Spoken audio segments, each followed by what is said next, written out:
Hello students, welcome to Synopsis IAS. I am Dr. Mohammad Zia.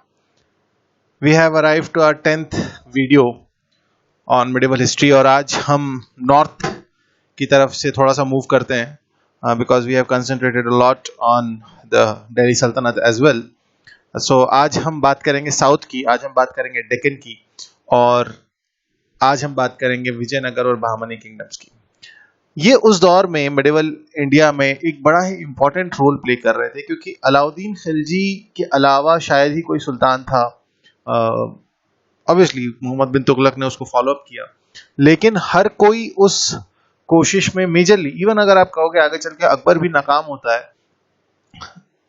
Deccan को occupy करने में। So occupying Deccan was always a big question in front of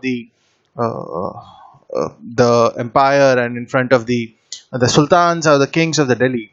So the reason was not, one reason was definitely the geography कि जो दिल्ली से लेके वहां तक की ज्योग्राफी थी वो बहुत ज्यादा डिफर कर जाती है, लेकिन एक वजह और थी कि यहाँ पे जो किंगडम्स थे, यहाँ पे जो राजा रूल कर रहे थे, यहाँ पे जो सुल्तान्स रूल कर रहे थे, वो अपने आप में स्ट्रांग थे, अपने आप में वो एक अच्छी आर्मी पोजेस कर रहे थे, they were having a good economy. So Deccan was मतलब it was not that porous what the north western border of India was initially. So इतना आसान नहीं था दक्कन को जीतना.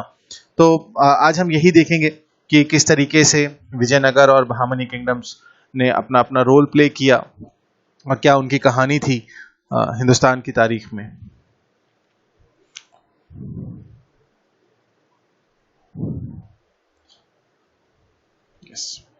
सो सबसे पहले ये जो दोनों किंगडम थे, the Vijayanagara and the Bahmani kingdom, ये करीब 200 साल तक, हम जिस हिस्से की बात कर रहे हैं, हम हिंदुस्तान के जिस हिस्से की बात कर रहे हैं, हम रफली इस हिस्से की बात कर रहे हैं, द पेनिनसुलर इंडिया, या जैसे हम ज्योग्राफी में आपने जो डेक्कन प्लेटू पढ़ा होगा, हम उसकी बात कर रहे हैं.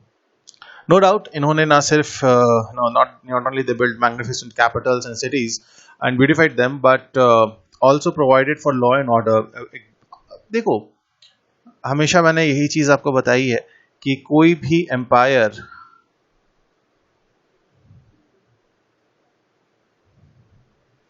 इकोनॉमी के बिना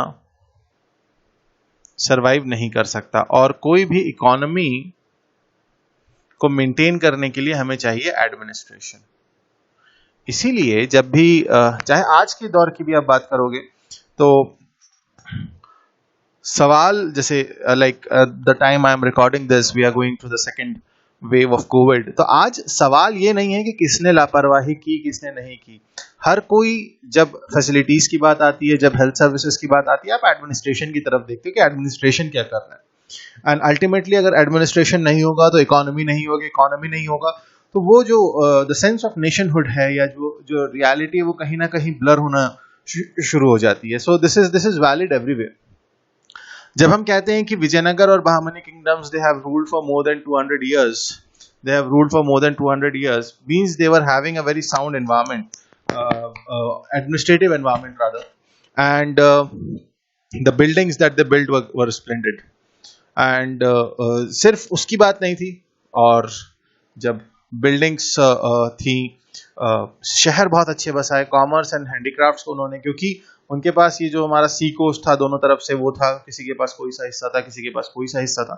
सो इससे क्या हो रहा था, their trade and commerce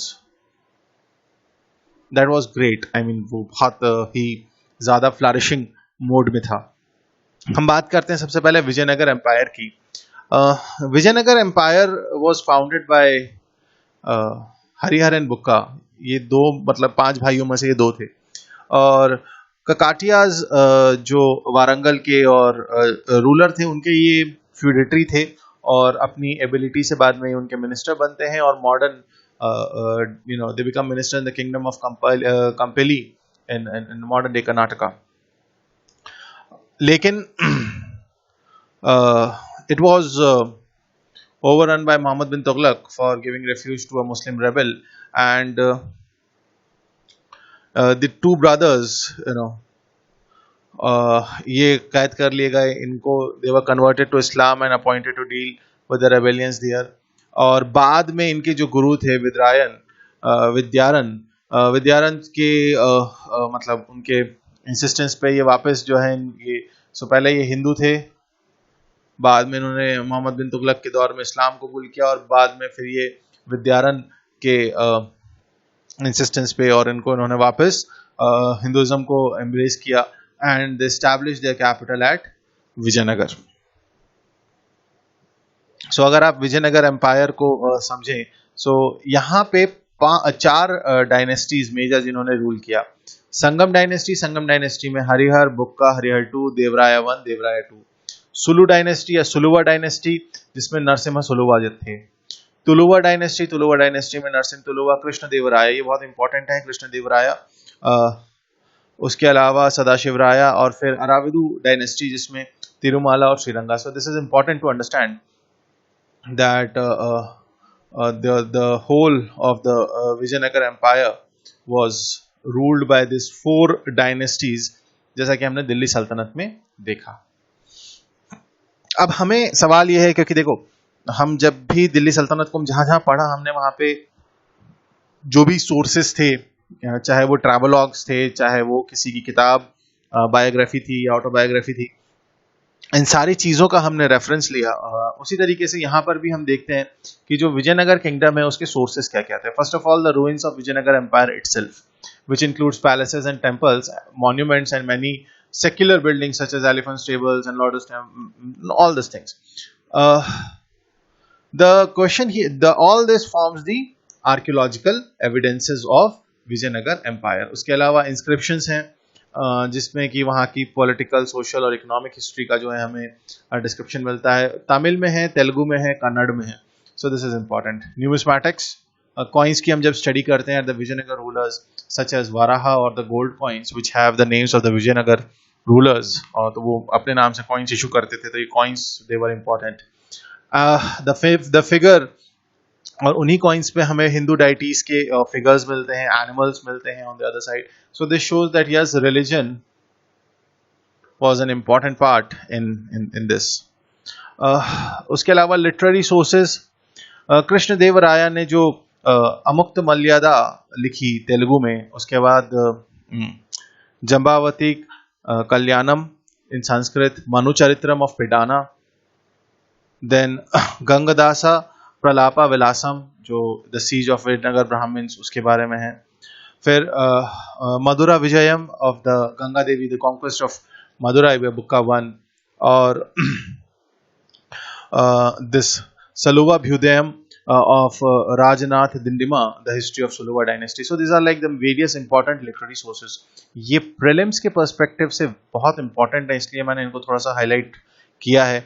With all due apologies again and again whenever I teach history of the South, or I always extend my sincerest apologies to all the aspirants from the South because of the pronunciation. तो अगर किसी चीज का pronunciation is not in accordance with the Tamil or the Telugu pronunciation, I am very sorry for that. A person from North India who's basically from a Hindi speaking belt, it is very difficult for him to come get familiar with the the terminologies and the pronunciations of Tamil or Telugu. Well, moving on. Foreign travellers account, क्योंकि इस दौर में travelling जो थी, travellers जो थे वो बहुत सारे आए, जैसे इब्न बतूता आते हैं मोरक्को से, निकोलो डी कॉन्टी आते हैं वेनिस से, अब्दुल रज़ाक आते हैं पर्शिया से। सो ये अलग अलग राजाओं के दौर में अलग अलग ट्रैवलर आए और उन्होंने अपना अलग अलग अकाउंट मेंशन किया। डोमिंगो पेस पोर्चुगीज ट्रैवलर थे, एडवार्डो बारबोसा पोर्चुगीज था, क्योंकि देखो हाँ पोर्चुगीज जो है 1498 में आ चुके थे, 1498 में वास्को डी गामा जो है वो आ चुके थे। So things were changing. Newness फिर एक पोर्चुगीज ट्रैवल, तो कृष्ण देव राय के टाइम पे डोमिंगो पेस थे और एडवर्ड बारबोसा थे। सो ये लोग आते हैं, इनके जो ट्रैवलॉग्स थे, इनके जो ट्रैवलिंग अकाउंट थे, they form a major source of history of the Vijayanagara empire. Now we will talk not about all dynasties again, we will talk about the major dynasties of the Vijayanagara empire. सबसे पहले हम बात करेंगे संगम dynasty की। इसमें जो important थे, Harihar 1 from 1336 to 1356 और 1336 में उनका कोरोनेशन होता है, उनको जो है जिसको हिंदी में कहते हैं ना, उनका राज्याभिषेक होता है. And at first the young kingdom had contended both with the Hoysala rulers of Mysore and sultan of Madurai. तो इनको सबसे कॉन्कर करना पड़ता है. और sultan of Madurai was ambitious and in the battle he defeated Hoysala ruler and executed him in a barbarous manner. तो वो दो, मतलब यहाँ पे तीन पार्टीज थी हमारी, हमारा विजयनगर किंगडम, होयसाला और Madurai.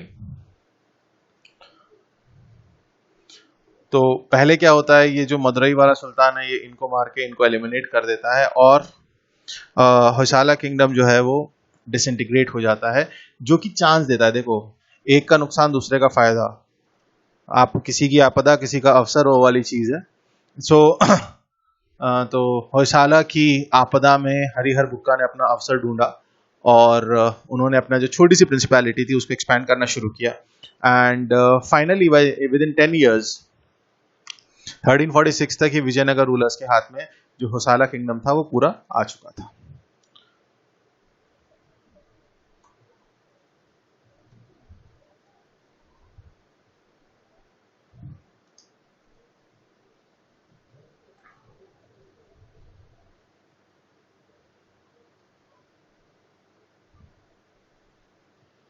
Moving on, Harihara and Bukka they were aided by their brothers. जैसे मैंने आपको इनिशियली बताया कि दीज वर लाइक 5 ब्रदर्स. और इन्होंने क्या किया, अपने सारे रिलेटिव्स को, तो नेपोटिज्म की जो बात होती है वो तो एग्जिस्ट करता ही था. इन्होंने क्या किया, और वो गलत नहीं है. नेपोटिज्म हो सकता है किसी को गलत लगे, मतलब आईएएस का बेटा अगर आईएएस बन रहा है, कल को आप आईएएस बन जाओगे and your son will say that my father mother whatever I want to be an IAS officer. तो आप ये थोड़ी कहोगे that I am an IAS, you can't be an IAS. So this is nothing called nepotism. जिनके पास opportunities हैं, अगर कल को कोई वही चीज करना चाह रहा है, एंड आई बिलीव कि नेपोटिज्म जिसको नाम दिया गया है, it's a very negative term. It is inherent, मतलब किसी भी बच्चे का फर्स्ट जो आइडियल फिगर होता है या तो फादर होता है या मदर होता है, और वो अगर अपने फादर जैसा बनना चाह रहा है तो that is never nepotism. So this is all, मतलब if he is helping his resources, if a father is helping, using his resources to make his son or daughter or whatever towards what he want to be or what she want to be, that is never the nepotism. So इन्होंने भी यही किया. इन्होंने जो है, ये 5 भाई थे, इन्होंने सारा जो प्रिंसिपैलिटीज थी अपने अपने बांटी, और बाकी भी रिलेटिव्स को जो है उन्होंने कहा कि ठीक है, you take all the charge of administration of different places. Vijayanagar kingdom was thus a kind of cooperative commonwealth at first, क्योंकि रिश्तेदारों में बांट दिया, लेकिन मेन जो कंट्रोल था किनके पास था, ये हरिहर और बुक्का के पास था. उसके बाद हरिहर के बाद जो है अगले 20 साल के लिए बुक्का आते हैं. 1356 में बुक्का आता है और 1377 तक he ruled. Then the struggle between the Vijayanagar and the Sultans of Madurai lasted for about 4 decades, and by 1377 the Sultanate of Madurai have been wiped out. तो ये खत्म हो जाता है. The Vijayanagar Empire then comprised whole of South India up to Rameshwaram, including Tamil country as well as the Cheras. हमने आपने उसमें पढ़ा होगा ancient, the Cheras, the Cholas and the Pandyas. तो ये चेरास जो थे केरला के, यहाँ तक उनका जो है वो एक्सटेंट था इस एम्पायर का. नॉर्थ में Vijayanagara had faced a powerful enemy in the shape of the Bahmani kingdom. अब ये बहामनी का जो है, हम थोड़ा सा उनका रोल देखेंगे. ये जो बहामनी किंगडम था, ये एग्जिस्टेंस में आता है almost at the same time period of the Vijayanagara kingdom, और ये साथ में ही उस रीजन में जो है वो इमर्ज होते हैं. इसका जो फाउंडर था उसका नाम था अलाउद्दीन हसन. किसका? बहामनी किंगडम का. बहामनी किंगडम का फाउंडर कौन था? अलाउद्दीन हसन. लेकिन उसकी जो परवरिश की, उसकी जो देखभाल की, वो एक ब्राह्मण ने की जिसका नाम था जिसका नाम था Gangu. Therefore, this Alauddin Hassan came to be known as Hassan Gangu. और क्योंकि वो उस चीज को रिकॉग्नाइज करता था कि ठीक है, I have been brought up by a Brahman. So what he did after coronation, he assumed the title of Alauddin Hasan Bahman Shah, और यहीं से ये बहामनी किंगडम आता है. अब कई बार for the first instance, specially जो हमारे इंजीनियरिंग बैकग्राउंड के स्टूडेंट्स हैं, उनको पहली बार लगता होगा कि okay, this Bahmani kingdom has to do something with the Brahmins. The only thing that they have to give with Brahman, it has to do with Brahmins की sorry, उसका जो राजा था जो कि मुसलमान था, लेकिन उसकी परवरिश जो की थी वो एक ब्राह्मण ने की थी, और उसने उसको एक्नॉलेज करने के लिए उस चीज का अपने नाम में उसको ऐड किया। सलाउद्दीन हसन या हसन बहामन शाह या हसन गंगू, जो भी आप इसमें हो सकता है, कोई भी नाम जो है वो एग्जाम में आ जाए, so don't get confused. So ये जो the interest of the Vijayanagar rulers in the Bahmani sultans, they clashed at 3 different areas. So Tungabhadra Doab, Krishna Godavari delta and Marathwada country, Marathwada region. अब आप देखो ये जो तुंगभद्रा दोआब है, दोआब मतलब the river, the area between two reverse. Now this is again fertile land. Fertile land means prosperity. Prosperity के लिए क्या होता है? जंग होती है। कृष्णा गोदावरी डेल्टा आज तक केजी बेसिन से लेके, कृष्णा गोदावरी डेल्टा से लेके केजी बेसिन तक, ये हमेशा न्यूज में रहा है since centuries. And the Marathwada region again a flourishing region. Vidarbha के लिए कोई नहीं लड़ रहा था। उनकी प्रॉब्लम ये है that they are on the leeward side of the Western Ghats, that's why. So this was the region. तो ये जो दोनों किंगडम्स थे, ये जो दोनों विजयनगर और बहमनी किंगडम थे, ये कहाँ लड़ रहे थे? ये 3 जगह लड़ रहे थे। ठीक है। अब उसके बाद हरिहर वन के बुका वन के बाद आते हैं हरिहर 2 1377 से 1404 तक, और मदुरई को एलिमिनेट कर दिया था। विजयनगर जो है अब एक प्रोमिनेंट किंगडम हो चुका था, and they wanted to expand themselves toward the eastern sea coast, and the alliance of the Bahmani kingdom and the Warangal lasted only for 50 years, and जिसकी वजह से तो इधर क्या होता है, ये जो बहामनी किंगडम है ये क्या करते हैं, वारंगल जो स्टेट था उसके साथ पैक्ट कर लेते हैं, और जिसकी वजह से ये जो तुंगभद्रा दोआब है इस पे इस विजयनगर किंगडम का कोई डोमिनेंस, कोई रोल नहीं चल पाता। Harihara two was able to maintain his position in the face of Bahmani Warangal combine, and but then also Harihara two को हम ये क्रेडिट दे सकते हैं कि उसने इन दोनों किंगडम्स को डिफेंड किया, and his greatest success was wresting Belgaum and Goa in the west from the Bahmani kingdom, and also sent an expedition to north of Sri Lanka. So Belgaum, Karnataka, Goa और north of Sri Lanka, basically जो Jaffna reason है वहां पे इसने अपने expeditions भेजे, and so this was like the major achievements of Harihar 2. After Harihar 2 again a period of confusion was there, and he was succeeded by the Dev Raya 1.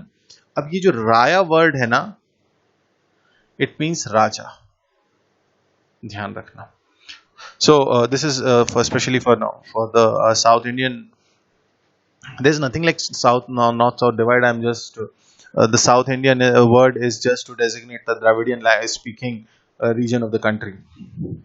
So after him came Devraya I from 1404 to 1422, and he was there was a renewed fight for the Tungabhadra Doab. तो वो देखो होता है, Harihara 2 was a strong ruler, उसने defend किया, लेकिन एक weak then came the period of confusion, और इस पीरियड ऑफ कंफ्यूजन की वजह से क्या होता है, जो पावर है, जो पावर सेंटर है वो वीक हो जाता है, एंड हेंस ये वापस वही जो चैलेंजेस थे वो रीमर्ज होने लगते हैं, स्पेशली जब हम बात करते हैं तुंगभद्रा दोआब की। फिरोज शाह जो बहामनी रूलर था फिरोज शाह, उसने क्या किया, उसने इसको देवराया 1 को हराया, और इसको लाखों रुपए और मोती और हाथी जो है as a war indemnity, as a war indemnity cost जो है वो देना पड़ा फिरोज शाह को। उसके अलावा मतलब अब आप इसके हारने का और इसके सरेंडर का जो एक्सटेंट है वो ऐसे समझ सकते हो कि he agreed to marry his daughter to the sultan, ceding him in dowry the Bankapur in the Doab in order to obviate all future dispute. ठीक है, आप एक काम करो, मेरी बेटी से शादी कर लो, और जो दोआब का रीजन है मैं आपको हमारे पास जो भी दोआब का रीजन बचा है वो हम आपको डाउरी में दे देते हैं, और अब हम कोई फ्यूचर डिस्प्यूट नहीं करेंगे। उसके बाद देवराया entered into an alliance with Warangal for the partitioning of the kingdom between them, and Devraya was able to inflict a shattering defeat on Firoz Shah Bahmani and annex the entire Reddy territory up to the mouth of Krishna river, लेकिन उसने बाद में उसने काफी कुछ जो है वो रिकवर किया. He also constructed a dam across the Tungabhadra river so that he could bring canals into the city to relieve the shortage of water. हमने ये देखा है कि ये जो आज के दौर में कावेरी वाटर डिस्प्यूट है, मींस बेसिकली वो डिस्प्यूट किस चीज का है, क्योंकि ये जो रीजन है हमारा, लेट्स ड्रॉ दिस, ये जो रीजन है यहाँ पे नो डाउट ये एक सेमी एरिड रीजन है, ठीक है, और सेमी एरिड रीजन होने की वजह से शॉर्टेज ऑफ वाटर है, there is a much dependency on the rivers. So he also did Tungabhadra river पर उसने डैम बनाया जिससे कि ये जो शॉर्टेज ऑफ वाटर है उसको टैकल किया जा सके, एंड जिसकी वजह से अब देखो एग्रीकल्चर फ्लरिश होगा, प्रोडक्शन अच्छा होगा, प्रोडक्शन अच्छा होगा तो रेवेन्यू भी अच्छा होगा. हरिद्र रिवर पे भी उसने एक डैम बनाया, so his more concentration was on dam. उसके बाद फिर एक छोटा सा एज ऑफ कंफ्यूजन, एंड देवराया to 1425 to 1446 who is considered the greatest ruler. So ये important है. He is considered to be the greatest ruler of the dynasty who has ascended the throne at the Vijayanagar. अब इसने क्या किया, वो gangs of Wasseypur movie है, मतलब really it's a good movie if you want to watch. और उसमें एक बड़ी अच्छी चीज होती है, वो जब कहता है ना that if you want to fight Muslims take the other Muslims with you, तो यहाँ भी वही होता है. इन भाई साहब को जो है उनको लगा कि ये जो बहामनी किंगडम में मुसलमान है इनसे लड़ना है, तो दूसरे जो मुस्लिम्स हैं उनको take them into the army, and he inducted that because to strengthen his army. Nunes, a Portuguese traveler, right, of 16th century, tells us that the kings of Ceylon, Sri Lanka, Pulicat, Pegu, and Tanasarim in Burma and Malaya paid tribute to Devaraya II. अब ये जो है बताता है कि इसकी greatness क्या है. एक और चीज जो हमें समझनी होगी यहाँ पे, आगे चल के I tell you one more some interesting facts, क्योंकि आज का जो दौर है ना व्हाट्सएप का और फेसबुक का, where everyone is flooded with information, and I believe with a 6-inch camera phone with you and 1.5 GB internet in your hand. पहले न्यूज चैनल चलाने के लिए सैटेलाइट राइट्स लेने पड़ते थे, जर्नलिज्म का कोर्स करना पड़ता था, you need to get good team, you need to get huge investment. और आज जब से हिंदुस्तान में इंटरनेट आया है और इंटरनेट जो है इतना आम हो गया है, आई थिंक हर आदमी जो है एक न्यूज चैनल है जिसका जब दिल में आता है, without verification, without responsibility, without any accountability. और जो नैरेटिव हिस्ट्री का पिछले कुछ सालों में हिंदुस्तान में, आज के हिंदुस्तान में देखा गया है, वो ये है कि पूरी लड़ाई पिछले 2-3-4 हजार साल से, बेसिकली नॉट 2-3-4 हजार साल से, पिछले 1,500 साल से जो है वो हिंदू और मुसलमानों की है. That's wrong. That's absolutely absurd. यहां पे जहां आप कुछ हिस्सा दिल्ली सल्तनत का, कुछ हिस्सा मुगलिया सल्तनत का अगर हटा दोगे तो किसी ने हिंदू मुसलमान किया ही नहीं. हल्दी घाटी की लड़ाई में, I'll give you one fact. Haldi Ghati की लड़ाई में अकबर एंड महाराणा प्रताप, अकबर के जो सिपहसालार थे, तो अकबर की तरफ से जो सिपहसालार था या जो मिलिट्री कमांडर थे वो थे राजा मान सिंह, जो कि राजपूत थे. महाराणा प्रताप की तरफ से जो सबसे इंपॉर्टेंट कहना चाहिए फाइटर कह लो या मिलिट्री कमांडर था, वो था हकीम खान सूर. अब आप खुद सोचिए कि मतलब महाराणा प्रताप के जो सबसे ट्रस्टेड कमांडर थे वो हकीम खान सूर, जो और भी थे, लेकिन आप अकबर की तरफ देखोगे तो सिर्फ राजा मान सिंह नहीं थे, और भी बहुत सारे ऐसे राजपूत कमांडर्स थे जो अकबर की तरफ से लड़ रहे थे. तो इसमें रिलीजन का कोई रोल नहीं था. तो please you are going to be the future bureaucrat and don't be the Sirajuddaulah कि जो बगैर इंफॉर्मेशन वेरीफाई किए कुछ भी यकीन नहीं करना है. व्हाट्सएप पे, फेसबुक पे जो भी आपको इंफॉर्मेशन मिलती है उस पर आउटराइटली यकीन नहीं करना है. तो यहाँ कहीं भी रिलीजन का कोई रोल था ही नहीं. So just go and flush out that history which has been feeded to you, if feeded to you for the wrong reasons. So we were talking about this Italian traveler Niccolo Conti, who visited Vijayanagar in 1420, and he left us a graphic account of it. And he says, the circumference of the city is 60 miles, and walls carried up to the mountains and enclosed the valleys to the foot. Means a well-planned city, a well-planned structure was there. Abdul Razak ने भी विजयनगर, जो कि Persian traveller था, who had traveled widely in and outside India, visited Vijayanagar on the reign of Devaraya II, और इसने कहा this latter prince has his dominions 300 ports, each of which equal to Calicut. On the terra firma of his territories comprised the space of 3 months. So that was the dominance और prosperity जो कि reflect होती है Vijayanagar empire की, specially during the reign of देवराया II. अब इस संगम dynasty के बाद हम बात करते हैं सुलुवा डायनेस्टी की. फिर वही होता है, सुलुवा डायनेस्टी के बाद देखो, जब भी स्ट्रॉन्ग रूलर जाता है ना, जैसे अकबर को बड़ा स्ट्रॉन्ग रूलर कहा जाता है, उसका बेटा कौन? जहांगीर. जहांगीर की दो ही खासियत या दो ही चीजें एग्जाम में पूछी जाती. पहला, वो अकबर का बेटा था. दूसरा, उसने अंग्रेजों को परमिशन दी. इसके अलावा उसके पास कुछ करने को नहीं था. The thing that has been done by his father was so immense that he was useless. He was overall useless. So same thing again, a strong ruler followed by an era of confusion, or this led to many of the feudatories who assumed independence in this process. Many of the feudatories who assumed independence in this process, and the authority of the Raya shrunk to Karnataka and some portion of the western Andhra region. और जो दिल्ली सल्तनत में हो रहा था, जैसे ही कमजोर राजा आता था, तो जो भी गवर्नर होता था, जो भी फ्यूडेटरी होता था, वो क्या करता था? वो जो है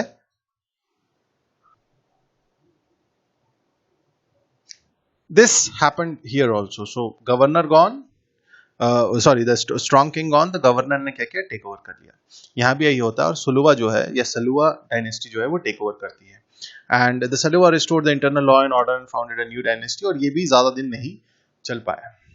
तुलुवा डायनेस्टी, और मैंने कहा था सबसे इंपॉर्टेंट रूलर जो है पूरे विजयनगर किंगडम के, वो हैं ये भाई साहब जो हैं द कृष्णदेवराया. कृष्णदेवराया जो है, ये फाउंडर, मतलब इन्होंने जो है इसकी नींव रखी. And he was the finest and the greatest figure of the dynasty.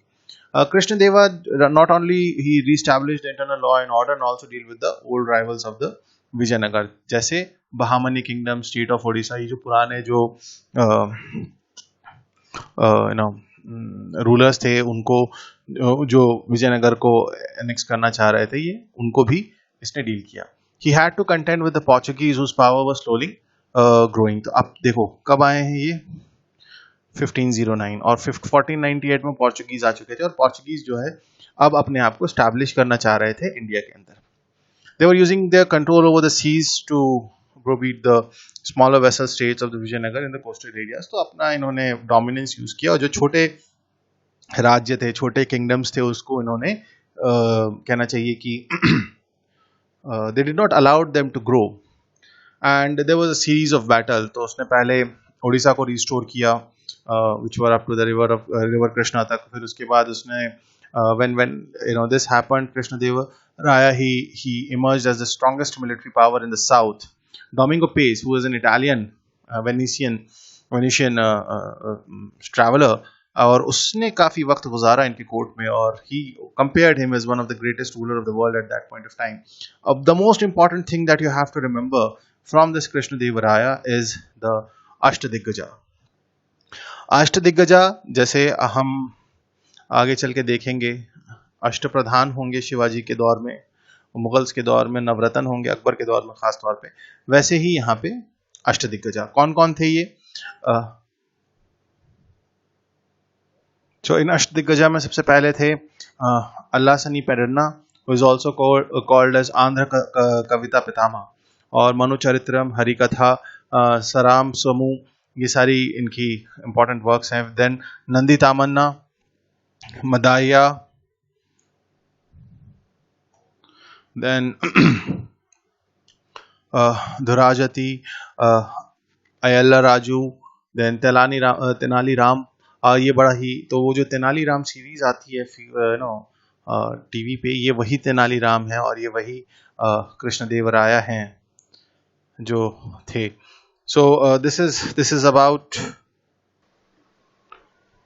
सो अष्टदिग्गज के बाद अगर हम बात करें कृष्णदेवराया की, तो himself he was a great builder, और विजयनगर के नज़दीक उन्होंने एक नया टाउन बसाया विथ फॉर इरिगेशन, और वहाँ पे there was an enormous tank जो कि इरिगेशन के लिए यूज होता था. So not means he has that patronage for building. He himself was a great and a gifted scholar of Telugu and Sanskrit. और उनके कई ऐसे काम हैं, जैसे तेलुगु में उनका जो ड्रामा है पॉलिटी के ऊपर, या संस्कृत में है, वो आज भी रेलेवेंट भी हैं और अवेलेबल भी हैं. And no doubt that his reign marked a new era in Telugu literature. So foreign travellers like Barbosa की बात की, डोमिंगो पेज की बात की, न्यूनिस की बात की, they speak of his efficient administration and prosperity of the empire under his way. Barbosa, he paid tribute to Krishnadeva for justice and equality prevailing in his empire. So कई बार इस चीज को मैं बता चुका हूं कि किसी भी राज्य के, किसी भी एम्पायर के ग्रेट होने का या प्रॉस्परस होने का जो मंत्र है या जो स्केल है, वो है हैप्पीनेस ऑफ पीपल.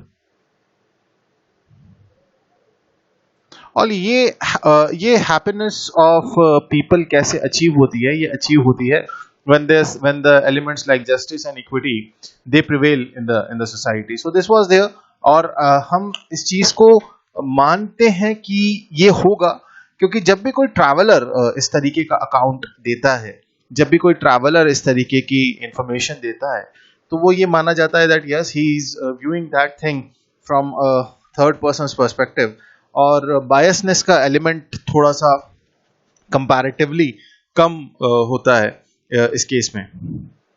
अगर हम विजयनगर एम्पायर के लेटर रूलर्स की बात करें, सो इसमें सदाशिव राय 1543 and he ruled till 1567, but the real power was Ram Rai. He entered into a commercial treaty with the Portuguese, whereby the supply of the horses to the Bijapur ruler was stopped. तो जब हम modern history में advent of European in India की बात करेंगे, तो definitely यहाँ पे हम देखेंगे कि जो पोर्चुगीज हैं, स्टार्टिंग में they were in a war like situation, they were battling with the ruler of the Bijapur, और उन्हीं से उन्होंने गोवा, दामन, दीव जैसे जो पोर्ट से वहां पे हथियाए थे. मीन्स ये जो थे राम राय, इन्होंने क्या किया, इन्होंने ये कमर्शियल ट्रीटी में आया किसके साथ? पोर्चुगीज के साथ, और ये मतलब ये पोर्चुगीज की हेल्प कर रहे थे against the ruler of Bijapur. So in a series of war he completely defeated Bijapur and also inflicted humiliating defeats on Golconda and Ahmednagar. The Deccan states combined to inflict the crushing. So this is very in detail part, not that important.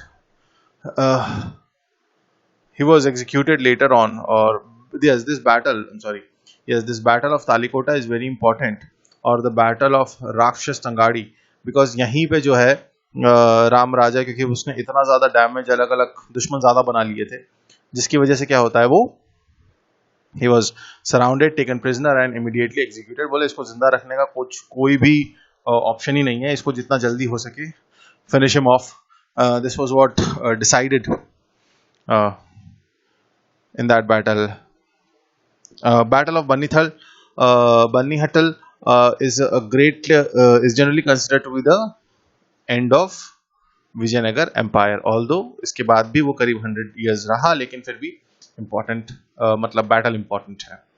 Aravidu dynasty की बात करें तो वो it was founded bye Tirumala Sri Lanka III and was the last ruler of the dynasty. Not important, क्योंकि कृष्णदेवराया के बाद आपको सिर्फ डिक्लाइन नजर आता है.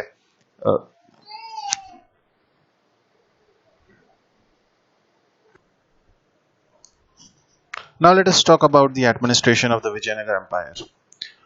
यहाँ पे the notable thing here is that the king was advised by a council of ministers which consisted of great nobles of the kingdom. जो हमने अष्टदिग्गजास की बात की वो भी एक तरीके से it was a group of advisors having expertise in their own field, और वहीं से वो जो किंग है उसको एडवाइस करते थे.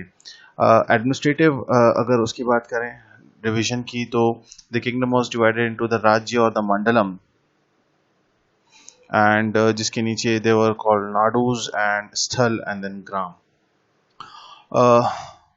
द किंग ग्रांटेड अमरम और the territory with a fixed revenue to the military chief. ये कुछ इस तरीके से जो हमने एकता में समझा था कि इक्तदारी होती थी, इक्ता दे दिया जाता था मिलिट्री चीफ को, और वो जो चीफ होते थे उसके रेवेन्यू के बदले अपनी सर्विसेज देते थे. द चीफ यहाँ पे जो उन्हें न्यायनिकास कहा गया, पालेगर कहा गया. They had to maintain a fixed number of foot soldiers, horses and elephants for the service of the state. More or less it is the southern version of iqta. Okay, they also had to pay a sum of money to the central exchequer, or the land, though the land is overstocked with the people, but those in the country are very miserable. तो और वही impact हुआ जो इक्तदारी में हमने देखा, that जो nobles थे उनकी लाइफ जो है वो एक लग्जरियस लाइफ थी, and they were living a very affluent and luxury life, the nobles. Temples की बात करें तो they were very large and they needed supply of food, stuff and commodities for distribution of prasadam to the pilgrims. So ये व्यवस्था जो है प्रसादम की या प्रसाद डिस्ट्रीब्यूशन की, ये हमेशा से रही, और मंदिरों पे इसका एक अच्छा खासा लूट था, because they needed a good amount of food supply. The Amar नायकाज system, और ये जो है ये विजयनगर एम्पायर में एक इनोवेशन था, which was something different. That's why we are the Amar Nayakas. They were the military commanders who were given territories to govern by the Raya. और ये टैक्स कलेक्ट करते थे, ये और जो भी पीजेंट्स हैं, क्राफ्ट पर्सन्स हैं, ट्रेडर्स हैं, उनसे टैक्स कलेक्ट करते थे, और कुछ हिस्सा वो जो है अपने खुद के लिए उसके लिए रखते थे, और वो जो उनको जो कंटिंजेंट, उनको जो आर्मी मिलिट्री मेंटेन करनी थी उसके लिए रखते थे. बाकी जो होता था उसके अलावा वो जो नजराना कहा जाता है वो भी देते थे राजा को. And they have to appear personally in the royal court in order to express their loyalty. Kings जो है वो अपना कंट्रोल कैसे दिखाते थे इनके ऊपर, दे वर ट्रांसफर. सो ये जो अमर नायक थे ये ट्रांसफरेबल थे एक जगह से दूसरी जगह तक. So this was largely the Vijayanagara kingdom administratively, और जो डिफरेंट रूलर्स हुए, डिफरेंट डायनेस्टीज हुए, उसके अकॉर्डिंग. अब हम बात करते हैं बहामनी किंगडम की. जैसे हमने कहा कि बहामनी किंगडम, और फिर अब्द अलाउद्दीन बहामन शाह जो है, और इसने जो है इसकी शुरुआत की 1347 में, और इसकी जो कैपिटल थी, इनिशियल कैपिटल जो थी वो गुलबर्गा थी. Gulbarga is in today's Karnataka. और उसके जो किंगडम था, जो पूरा बहामनी किंगडम था, वो 4 प्रोविंसेस में डिवाइडेड था: गुलबर्गा, दौलताबाद, बेरार और बिदर. और हर प्रोविंस का एक आमिर होता था, उसे तरफदार कहा जाता था, who used to receive Jagir for his services. उसके बाद हसन शाह का बेटा मोहम्मद शाह वन जो है 1358 to 1377 1371 जो है वो आता है, और he is important because he laid the foundation of a strong administrative system. He entered into, और यही वो था जो वारंगल, उड़ीसा, विजयनगर, इनके रूलर्स के साथ इसने he was not having good terms. Mubarak Shah का बेटा था मुजाहिद Shah, ruled only for 4 years, and इसी दौरान जो है ये किंगडम 2 हिस्सों में बटा. एक जो फॉरेनर्स थे वो, और दूसरे जो दक्खनी, मींस द नेटिव ऑफ डेकन्स, इनके बीच डिवाइड हो गया. इन सब में लेकिन जो मोस्ट इम्पॉर्टेंट फिगर था बहामनी किंगडम का, it was Firoz Shah Bahmani. from 1397 to 1422, and he was well acquainted with religious sciences, Quran, jurisprudence. He was having a good command over that, and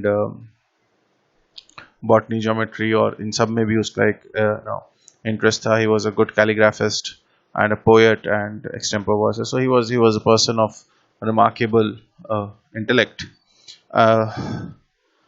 और इसने जो एक सेक्युलर, ये इम्पोर्टेंट इसलिए भी है क्योंकि इसने एक सेक्युलर कहना चाहिए कि induction of Hindus. So he gave that secular phase to the administration, and when Hindus, because initially it was meant that yes, that Bahmani kingdom is largely ruled by Muslims, but that was not the case. और इसने जो है इसमें ये administration में administrative machinery में Hindus को include करके he took a very remarkable step. He also encouraged the pursuit of astronomy. Daulatabad के पास observatory बनाई. He paid much attention to the principal ports of his kingdom, Chaul, Dabhol, and which attracted trading ships from the Persian Gulf and the Red Sea.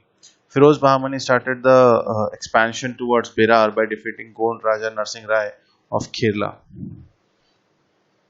Okay.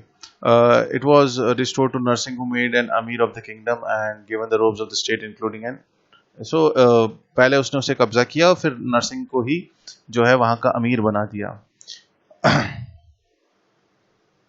Then in 1419 Firoz Shah Bahmani जो है ये Devaraya one ने इन्हें हराया और and was compelled to abdicate a favour of his brother और Ahmad Shah one, और उसने मतलब ही वाज अ सेंट. गेसु दराज, हिज एसोसिएशन, गेसु दराज बहुत बड़े सूफी हुए दक्कन में, और ये अहमद शाह वन जो है उनके साथ एसोसिएटेड था. लेकिन अब फिरोज शाह के पास कोई ऑप्शन नहीं था क्योंकि देवराया ने हरा दिया, तो he has to take his help.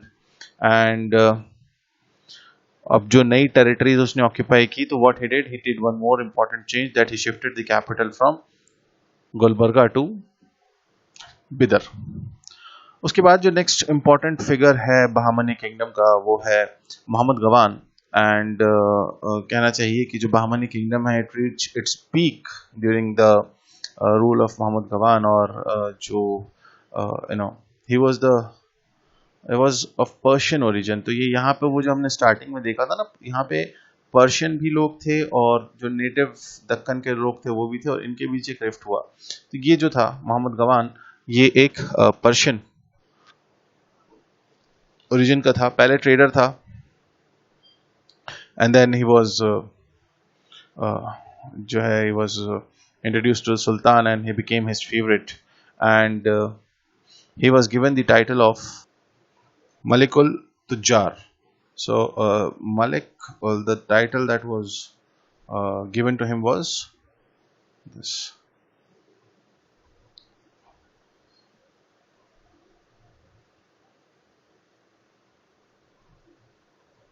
Malikut Tujjar means the prince. Tujjar means in Persian it's merchant. So prince of merchant, because he was a trader. So later he was became the prime minister. So there was a deep raid in the Vijayanagar territories by him up to Kanchi, and he demonstrated the strength of the Bahmani arms, and that his major Gawan's major military contribution ये था कि उसने western coast पे जो है अपना rule establish किया, दाभोल और गोवा तक, and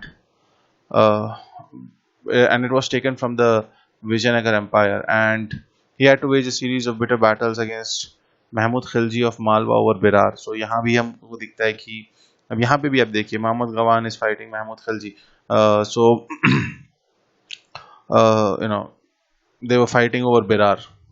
Mahmud Gawan he carried out many internal reforms also, and he divided kingdom into 8 provinces or tarafs. तो जो वहाँ 4 में डिवाइडेड था, यहाँ महमूद गवान के दौर में आके जो है वो 8 में डिवाइड हो जाता है. सैलरीज फिक्स की नोबल्स की, और इधर बाय कैश और बाय असाइनिंग जागीर, और हर प्रोविंस में khalisa was set apart for the expenses of the sultan. Mahmud Gawan was a great patron of arts, and he built a magnificent madrasa. So Mahmud Gawan Madrasa is still there in Bidar, and it is it's a one fine building decorated with color tiles. So architecture जो है Persian architecture वो यहाँ reflect होता है. The most difficult problems which was faced by the Bahmani kingdoms was the strife amongst the nobles. और ये वही जो दिल्ली सल्तनत की दिक्कत थी कि वो नोबल्स जो है ताक में रहते थे कि कब कौन बादशाह जो है वो कमज़ोर हो और हम उसको ऑक्यूपाई कर लें. Same was the problem was faced by the Bahmani kingdom. यहाँ पे एक इशू और था कि महमूद गवान, क्योंकि he was born in Iran, he was born in 1411 in Iran, और वो वहां से आया और उसने रूल शुरू किया, तो it was very difficult for him to, जो दखनी लोग थे, जो डेक्कन के नेटिव्स थे, उनका कॉन्फिडेंस जीतना इसके लिए एक बहुत बड़ा टास्क था. एंड लेटर ऑन 1482 में जो है मोहम्मद गवान को जो है मतलब उसी के जो जिसका वो प्राइम मिनिस्टर था, जो यंग सुल्तान था, he had him executed.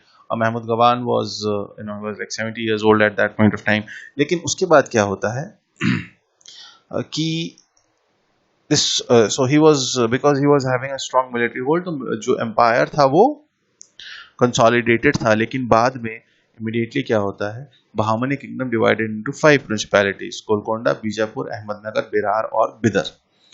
One of them was Ahmednagar, Bijapur and Golconda. They played a very leading role in the Deccan politics जब तक ये 17th औरंगजेब के टाइम पे ये जो है ये पूरा मुगल सल्तनत का हिस्सा बना. और यहीं पे आप देखोगे कि यहाँ पे जब गोलकोंडा की जो है वो हैदराबाद जब शहर बाद में बसा, यहाँ पे ये बहुत इंपॉर्टेंट रोल प्ले होगा इन सारी प्रिंसिपैलिटीज का आने वाले वक्त में. ऑफिसर्स ड्यूरिंग बहामनी किंगडम ये इंपॉर्टेंट है, जैसे Vakil Sultan there was the regent, Amir Jumla was finance minister, Wazir Kul prime minister, Wazir Ashraf foreign minister. So Peshwa it was like, then Sadr Jahan was the judicial officer. Bahmani kingdom जो है, the last prince was Kalimullah, who was deposed by his wazir Amir Ali Barid in 1526, who laid the foundation of Barid Shahi dynasty in Bidar. तो यहाँ पे हम देखेंगे कि ये Ahmednagar, Golconda, then we have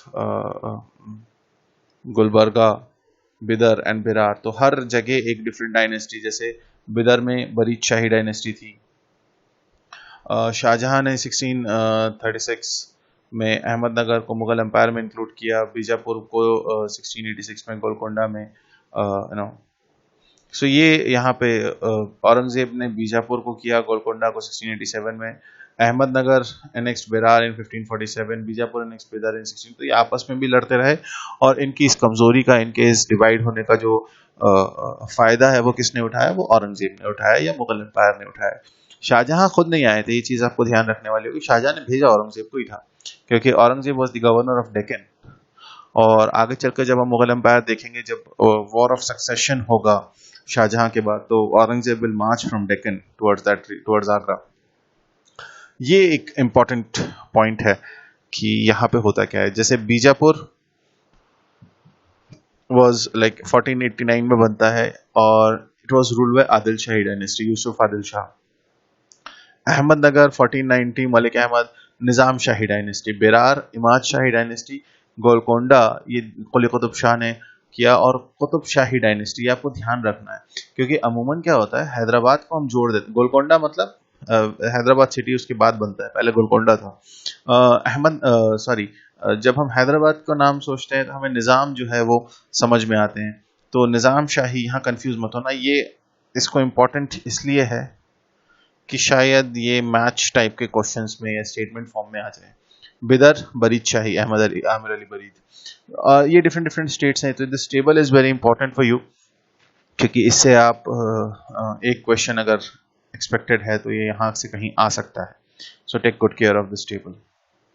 Haft Gumbad or the seven tombs of Sultan Mujahid Shah Daud Shah at Gulbarga show the Hindu influence of architecture. So हम जिसकी बात करते हैं ना, इंडो इस्लामिक आर्किटेक्चर, ये यहाँ से कहीं डिराइव होता है, क्योंकि जो लोग या तो टर्की से आए, सेंट्रल एशिया से आए, पर्शिया से आए, कहीं से भी आए, उन्होंने क्या किया, अपना आर्किटेक्चर स्टाइल को मर्ज किया the Hindu influence on them, and this is what we call as the Indo-Islamic architecture. The Sola Khamba or the 16 pillars mosque of the Bidar Fort Bahmani architecture का एक बहुत अच्छा वो है. उसके अलावा सिटी ऑफ हैदराबाद, चार मीनार जो कुली कुतुब शाह ने बनाया, ऑफ द क्यूज ऑफ द Qutub Shahi dynasty. Gol Gumbaz mausoleum of the Adil Shah at the Bijapur is the second largest room. Largest is St. Paul Church, in the room being the largest one. So दुनिया का दूसरा सबसे बड़ा गुम्बद जो है वो यहाँ है.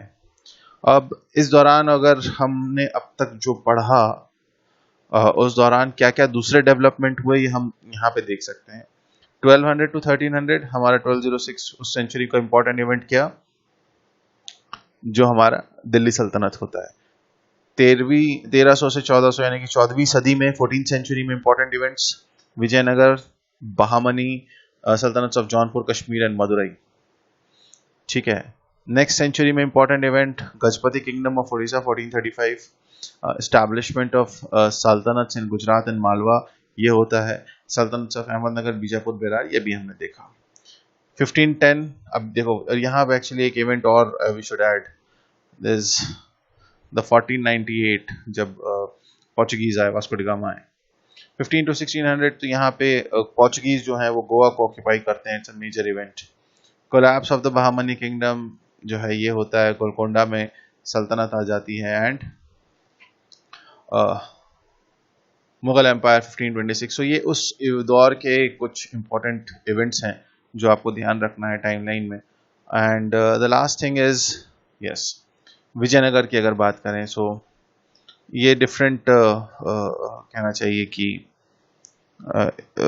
इवेंट्स हैं. फॉर एग्जांपल 1800 में कॉलिन मैकेंजी विजिट्स विजयनगर. कभी कभी सवालों में इस तरीके के सवाल भी आ जाते हैं. 1856 Alexander Greenlaw takes the first detail photographs of the archaeological remains of Hampi. तो ये बाद के डेवलपमेंट्स है आर्कियोलॉजिकल के.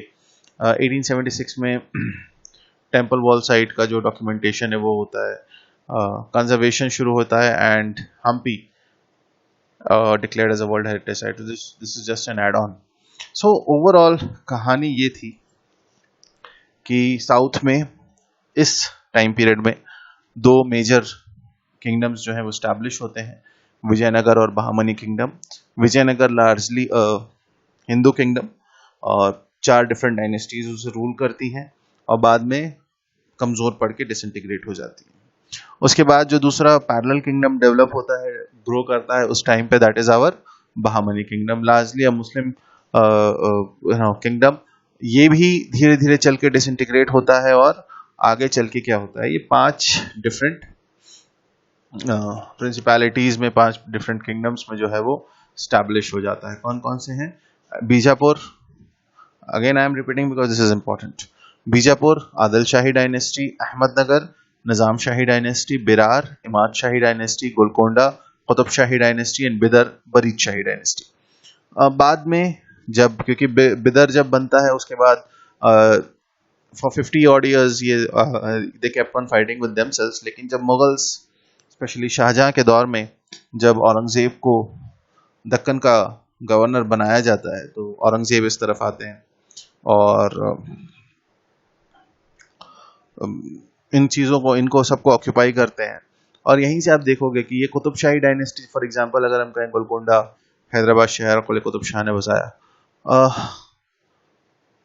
तो ये कहना चाहिए कि बाद में ये कुतुब शाही डायनेस्टी वगैरह ख़त्म की और फिर जो है औरंगजेब निज़ाम को जो है सारी एक तरीके से अपना डेप्यूटी बनाते हैं और फिर निज़ाम औरंगजेब की डेथ के बाद जो है वो अपने आप को इंडिपेंडेंट डिक्लेयर कर लेते हैं. तो ये इस तरीके से यहाँ पे साउथ में डेवलपमेंट हो रहा था. सो this was all about the Vijayanagar and the Bahamani kingdom. I hope you like the video. Do tell about that. Your comments are valuable. और अभी तक अगर आपने चैनल को सब्सक्राइब नहीं किया है तो do subscribe the channel. Also, the advanced course for this is available on our website. You can visit that. And because this is the second wave of COVID, do take good care of yourself. Sanitization, mask, and social distancing. SMS. इसका ख्याल रखना है. So stay safe, stay healthy. Thank you so much.